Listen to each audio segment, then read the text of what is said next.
চায়নাতে অ্যাডমিশন নেওয়ার জন্য বারবারই বলবো যে এই মে মাসটাই সব থেকে বেশি ইম্পর্টেন্ট এবং এটাকে আমরা বলছি হাই টাইম অ্যাপ্লিকেশনের। এবং কেন এটা হাই টাইম?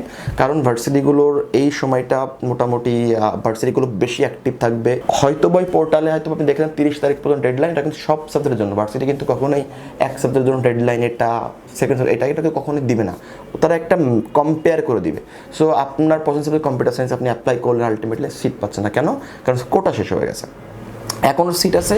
চায়নাতে উচ্চশিক্ষায় 2026 সেপ্টেম্বর ইনটেকের অ্যাপ্লিকেশন করার রিয়েল টাইম কোনটা? আসলে আপনি হয়তো অনেক কনফিউজড হচ্ছেন, অনেকে অনেক কিছু বলছে যে আর্লি করো। আসলে কি আর্লি অ্যাপ্লিকেশন করার কোনো দরকার আছে? এবং কোন মান্থটাকে বলা হয় ideal month for China application? So ছোট্ট করে আমি আমার এক্সপিরিয়েন্স থেকে বেসিক্যালি আলোচনাগুলো করব, যেহেতু আমরা দীর্ঘদিন ধরে চাইনিজ ইউনিভার্সিটিতে কাজ করে আসছি, দীর্ঘদিন ধরে বহু শিক্ষার্থীকে চায়না পাঠিয়েছি আপনার স্কলারশিপ বা স্কলারশিপের বাইরে বা যেটাই হোক না কেন, দীর্ঘদিন ধরে আমরা কাজ করে আসছি এই ফিল্ডে। সো আপনাকে রিয়েল টাইম আগে একটু বলে দিই, চায়নাতে এই সেপ্টেম্বর 26 ইনটেক টোটালি ডিফারেন্ট। এটার সাথে আপনি কোনোভাবেই কম্পেয়ার করতে পারবেন না গত ইনটেক 25 সালে কি ছিল? 25 সালে আমি যদি বলতাম রিয়েল টাইম ছিল জুন মাস পর্যন্ত আমরা কিন্তু ভার্সিটিতে অ্যাপ্লিকেশন করতে পারতাম। তো জুন মাসেই সব থেকে বেশি শিক্ষার্থী অ্যাপ্লিকেশন হতো, স্টুডেন্ট আসতো এবং কুইকলি আপডেট পাইতাম। বাট এই বছর সব থেকে আইডিয়াল টাইম হলো মে মাস। কেন মে মাসের কথা বলছি? কারণ আমরা জানি যে CSCA এক্সাম অলরেডি চালু করেছে ইউনিভার্সিটিগুলো, যারা ব্যাচেলার প্রোগ্রামের জন্য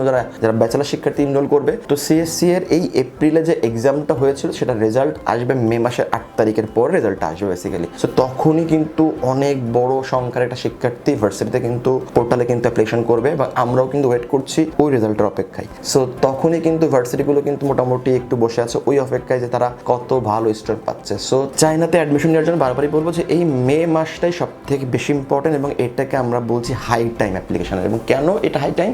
কারণ ভার্সিটিগুলোর এই সময়টা মোটামুটি ভার্সিটিগুলো বেশি অ্যাক্টিভ থাকবে, বেশি জনবল নিয়ে বেসিক্যালি কাজ করবে, কারণ ওরা জানে এই মাসে প্রেশারটা বেশি পড়বে।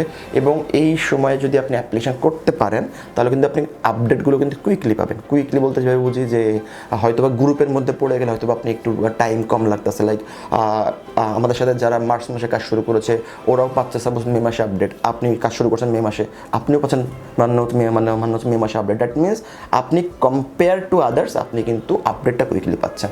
সো চায়নার এই জিনিসগুলো আপনাকে বুঝতে হবে। চায়নার আরও একটা কথা, আর্লি বার্ডস আর্লি অ্যাপ্লিকেশন। অনেকে বলে যে অনেক পোর্টালে দেখলাম জুন মাসের ডেডলাইন, তো পরে করলে কি সমস্যা? দেখেন পোর্টালটা কিন্তু আপনাকে বারবারই আমি অনেকবার বলেছি এই কথাটা, পোর্টালটা কিন্তু আপনার জন্য না, পোর্টালটা কিন্তু সকল স্টুডেন্টের জন্য।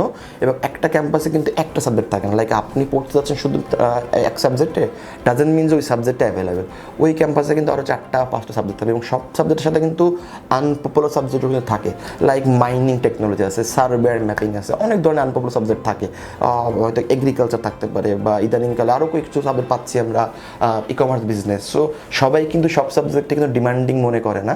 বাংলাদেশ থেকে যে সাবজেক্টটা ডিমান্ডিং আমরা একটু দেখি সেটা কম্পিউটার সায়েন্স এবং বিজনেস শিক্ষার্থী বেশি আমরা পাই। হয়তো বই পোর্টালে হয়তো আপনি দেখলেন 30 তারিখ পর্যন্ত ডেডলাইন, এটা কিন্তু সব সাবজেক্টের জন্য। ভার্সিটি কিন্তু কখনোই এক সাবজেক্টের জন্য ডেডলাইন এটা সেকেন্ড এটাকে কখনোই দিবে না, তারা একটা কম্পেয়ার করে দিবে।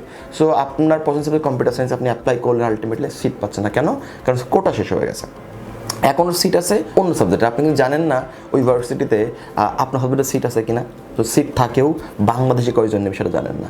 সো চায়নাতে কিন্তু এমন না যে শুধু বাংলাদেশ শিক্ষার্থী পড়তে চায়, সারা বিশ্ব থেকে কিন্তু শিক্ষার্থী পড়তে যায়।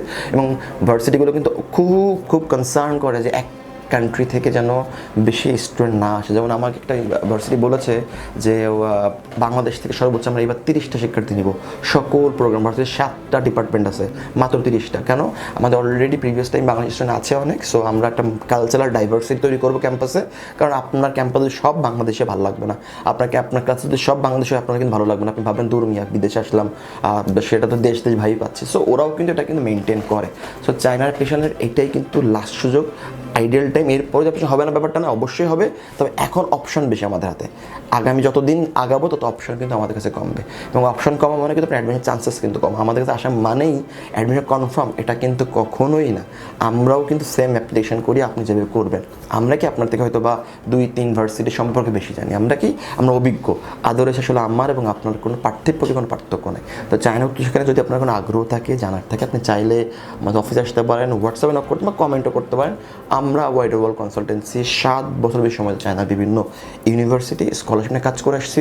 আশা করি আপনার উচ্চশিক্ষার জার্নি ডব্লিউডব্লিউসি শুরু হবে। ভালো থাকবেন, আসসালামু আলাইকুম।